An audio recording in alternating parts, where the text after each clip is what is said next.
আসসালামু আলাইকুম প্রিয় শিক্ষার্থীরা, তোমাদের জন্য একটা সুখবর নিয়ে এসেছি। যারা তোমরা এইবার এসএসসি শিক্ষার্থীরা আছো, তো তোমরা অনেকে আসলে আমাকে প্রশ্ন করছিলে যে ভাই আমাদের আবেদনের জন্য আসলে কিভাবে কি বা আমরা কিভাবে আবেদন করব বা ওভারঅল সকল বিষয় আজকে আমরা দেখাতে যাচ্ছি যে আসলে তোমাদের ওভারঅল প্রসেসটা কিভাবে তৈরি হবে। সো যদি চ্যানেলে নতুন হয়ে থাকে অবশ্যই চ্যানেলটিকে সাবস্ক্রাইব করে বেল আইকনটা অন করে রাখবে, এবং যদি ফেসবুক পেজ থেকে দেখে অবশ্যই ফেসবুক পেজটা ফলো করে ওখানে নোটিফিকেশনটা অন করে দিও। মেইন কনসেপ্ট হচ্ছে আজকের ভিডিওতে আমরা দেখবো যে আসলে তোমাদের কি যোগ্যতা, কাগজপত্র এবং কি আবেদন প্রক্রিয়া প্রয়োজন। সো আর আমাদের হোয়াটসঅ্যাপ এবং টেলিগ্রাম গ্রুপে চাইলে যুক্ত হতে পারো, ওইখানে লিঙ্ক কিন্তু আমাদের ডিসক্রিপশন বক্সে দেওয়া আছে। তো চলো মেইন স্ক্রিনে চলে যাই। এটা হচ্ছে শাহজালাল ব্যাংক, যারা হচ্ছে বর্তমানে তোমরা যে এসএসসি সাবজেক্ট তোমরা জানো যে বর্তমানে হচ্ছে এসএসসি 2025-এর আবেদন হচ্ছে চলমান। সো তোমরা অনেকেই চিন্তা করতেছো এটা হয়তো বা তোমাদের জন্য কিনা বা কি তোমরা কিটা করতে পারবো কিনা। তো একটা কথা হচ্ছে এটা তোমরা করতে পারবে না, এটা হচ্ছে শুধু এসএসসি 25-এর জন্য। তো তোমাদের যখন সার্কুলার আসবে তখন তোমরা কীভাবে কি সেটাই। তো শাহজালাল ইসলামী ব্যাংক ফাউন্ডেশন শিক্ষাবৃত্তি কিন্তু প্রতি বছরই আসলে দেওয়া হয়ে থাকে। সো 2026 শিক্ষার্থীর জন্য একটা ফিউচার গাইড বলা যেতে পারে এটাকে। তো এসএসসি 2026 তোমাদের আসলে এখন আবেদন নয়, তোমরা হচ্ছে এসএসসি 26 শিক্ষার্থীরা যখন এসএসসি পাস হয়ে গেছে, তো সো তোমরা এবার এসএসসি বা সমান পর্যায়ে যখন কলেজে ভর্তি হবে, তোমাদের কলেজে যখন 4 থেকে 5 মাস বা 5 থেকে 6 মাস যাবে, তখন কিন্তু এই অ্যাপ্লাইটা তোমরা করতে পারবে, এবং তখন স্কলারশিপে সার্কুলার চলে আসবে। আমরা তোমাদের দেখিয়ে দেবো যে কীভাবে কী করে। তো বৃত্তিটা আসলে কি, শাহজালাল ইসলামী ব্যাংক ফাউন্ডেশন মেধাবী ও আর্থিক অসচ্ছল শিক্ষার্থীদের পড়াশোনার সহায়তার জন্য শিক্ষাবৃত্তি প্রদান করে। সাম্প্রতিক বছরগুলোতে এসএসসি বা সমান পাশকার শিক্ষার্থীদের এই বৃত্তির আওতায় আনা হয়েছে, যেখানে এসএসসি শিক্ষার্থীদের চূড়ান্ত সার্কুলার আসলে তোমাদের চূড়ান্তভাবে এটা হবে। সো এটার জন্য তোমাদের যে সম্ভাব্য টাইম নেই সেটা হচ্ছে তোমাদের এসএসসি পরীক্ষা শেষ এবং এসএসসি রেজাল্টও দিয়ে দিয়েছে। সো তোমরা যখন হচ্ছে এসএসসি সমান পর্যায়ে আসলে ভর্তি পড়বা, যে বললাম 4 থেকে 5 মাস পরে, তখন নতুন সার্কুলার দিবে। সার্কুলার দেওয়ার পর হচ্ছে তোমরা এলিজিবিলিটি যাচাই করে তোমরা অ্যাপ্লিকেশন করবা, পর ডকুমেন্ট সাবমিশন করবা, তোমাদের সিলেকশন হবে এবং পরিশেষে স্কলারশিপ পাবে। অর্থাৎ এই প্রসেসটা হতে তোমাদের এখন অলমোস্ট 6 থেকে 7-8 মাস সময় লাগবে। সো এর ভিতর তোমরা অন্যান্য যে বৃত্তিগুলো আছে এটাতে অ্যাপ্লাই করতে পারো, কজ ওইগুলোতে কিন্তু এতটা টাইম পিরিয়ড নেওয়া হয় না। যেগুলোর মেইন কথা হচ্ছে যেই বৃত্তিগুলো এককালীন দেওয়া হয়, একটা কনসেপ্ট আমি তোমাদের বলে দিই, সেটা হচ্ছে যে বৃত্তিগুলো এককালীন দেওয়া হয় সেই বৃত্তিগুলো সার্কুলার হচ্ছে অনেক দ্রুত চলে আসে, আর যে বৃত্তিগুলো একটু মান্থ ওয়াইজ দেওয়া হয় সেগুলো একটু পরে আসে। আরেকটা বিষয় হচ্ছে যে অনেকগুলো বলতে পারো তাহলে ডাচ বাংলা ব্যাংক কেন দিল, কজ ডাচ বাংলা ব্যাংকের যে সিস্টেম বা ডাচ বাংলা ব্যাংকের যে তারা আগে থাকতে এইভাবে করা যায়, তারা যাতে প্রতিটা পরীক্ষার সাথে সাথে এটা দিতে পারে। সো ডাচ বাংলা ব্যাংক এই প্যাটার্নটা রেডি করে রাখছে, এই জন্য ডাচ বাংলা ব্যাংক করতে পারতেছে, বাট সকলের আসলে পারবে না। তো যারা মেইন বিষয় বা কনসেপ্টটা হচ্ছে এটা, বা মেইন টপিকটা হচ্ছে এটাই যে যারা আসলে এই প্রসেসটার সাথে আছে বা যারা এই প্রসেসটা চলমান তারা এইভাবেই করবে।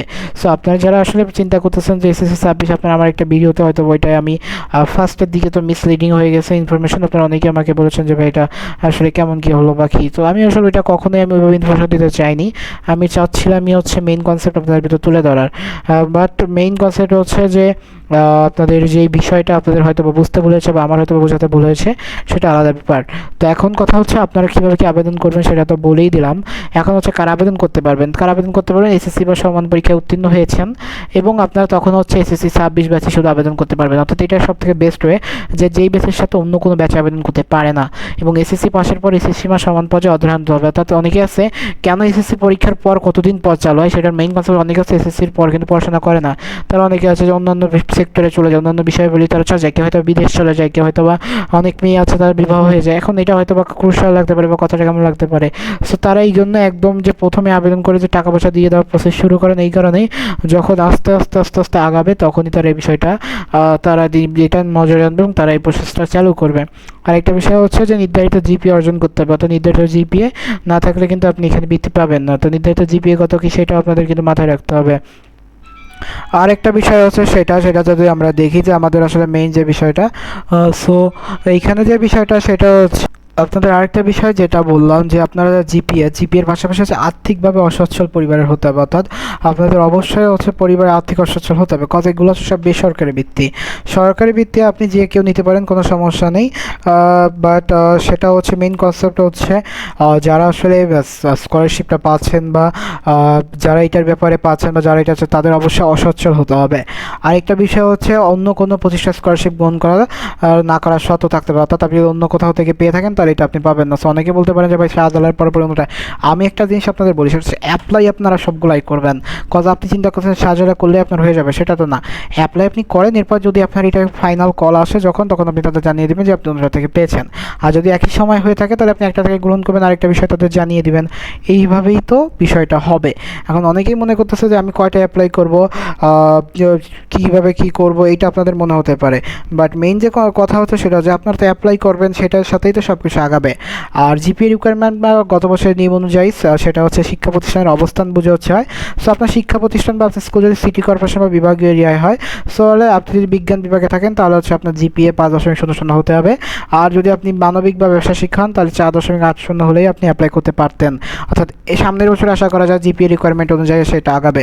এবং সিটি কর্পোরেশনের ক্ষেত্রে যদি আপনি বিজ্ঞান বিভাগ থেকে হন, সিটি কর্পোরেশনের বাইরে, একটা সিটি কর্পোরেশন বিভাগীয় শহর, একটা সিটি কর্পোরেশনের বাইরে, অর্থাৎ জেলা শহর বা উপজেলা বা গ্রাম যেটাই বলেন, সেইখানে হচ্ছে জিপিএ 4.80 এবং আপনাকে জিপিএ পেতে হবে যদি আপনি মানবিক ব্যবসা শিখে সেখানে 4.50 হলেই হচ্ছে।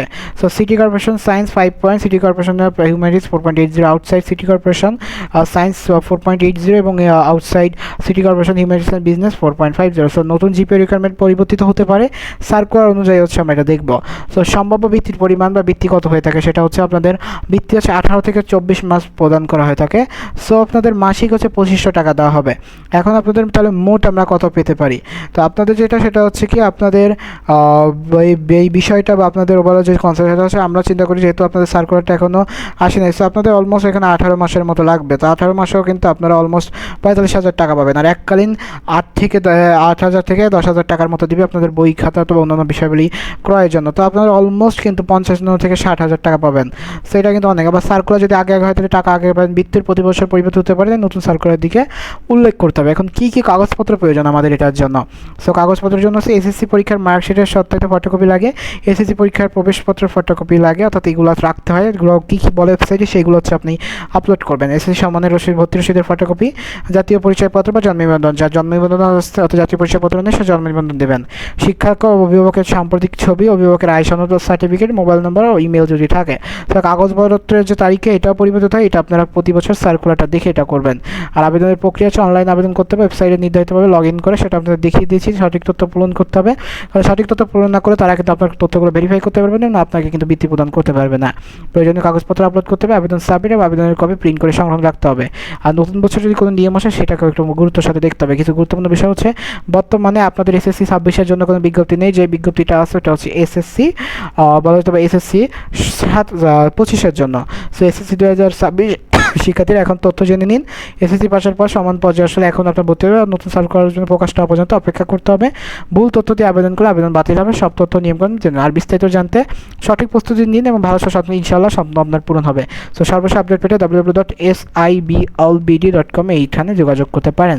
সো এখন মেইন কথা হচ্ছে আমরা যদি আপনার সাথে একটু বিস্তারিতভাবে বলি বা বিস্তারিতভাবে বোঝাই আপনারা তাহলে বুঝতে পারবেন। সো প্রথম যে বিষয়টা সেটা হচ্ছে শাহজালাল ইসলামী ব্যাংক কিন্তু প্রতি বছর বৃত্তি দেওয়া হয়ে থাকে। সো পূর্ণ বিজ্ঞপ্তি দেওয়া হয়েছে এসএসসি 25-এর জন্য, আপনাদের জন্য না।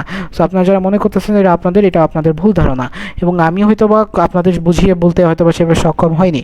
আর দ্বিতীয়ত যে বিষয়টা সেটা হচ্ছে কি আমরা যে আবেদনের ফুল প্রসেসটা চলমান রেখেছি। সো এইখানে আপনারা দেখে কিন্তু প্রত্যেকটা আবেদন করতে পারবেন এবং প্রত্যেকটা পেপারস আপনারা রেডি রাখবেন যাতে আপনারা তখন কোনো ঝামেলায় না পড়েন। সো এই ছিল আজকের বলার কথাবার্তা। কেমন লেগেছে অবশ্যই জানাবেন, আর কোনো রকম সমস্যা থাকলে কমেন্ট করতে পারেন।